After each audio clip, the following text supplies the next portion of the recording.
আসসালামু আলাইকুম, কেমন আছেন সবাই? রেসিপি উইথ চিকেন মা ছেলের প্রথম পর্বে আজকে শুরু করব চিকেন নাগেটস দিয়ে। আর এই জন্য প্রথমেই তৈরি করে নেব ব্রেড ক্রাম্বস। দুটো স্লাইস পাউরুটিকে দিয়ে দিলাম ব্লেন্ডারে অল্প একটু জর্দা রং দিয়ে।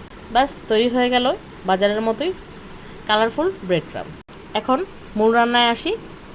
আর দুটো স্লাইস পাউরুটি ব্লেন্ড করে সাথে দিয়ে দিব মুরগির হাড় ছাড়া মাংস।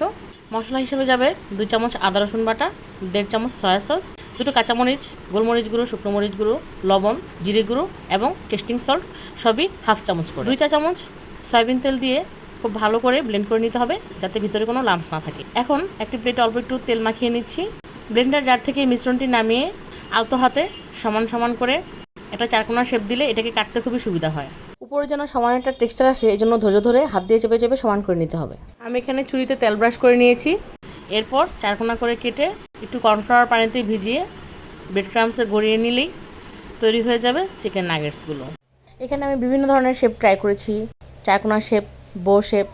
আমার বড় ছেলে আমাকে অনেক হেল্প করে, প্রায়ই সন্ধ্যার নাস্তা ওই বানায়। আসলে কাজে কোনো ছোট বড় নেই, সবাইকেই হেল্প করা উচিত মায়ের সাথে।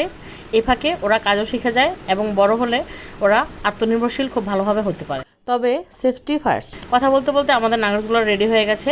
কড়াইয়ে তেল হাই হিটে গরম করে তারপর তাপমাত্রা মিডিয়াম হিটে নামিয়ে নাগেটসগুলো দিয়ে খুব ধৈর্য সহকারে ভেজে নিতে হবে লাল লাল করে। এই তো আমাদের নাগেটস ভাজা রেডি, খাওয়া শুরু। ধন্যবাদ, ভালো থাকবেন।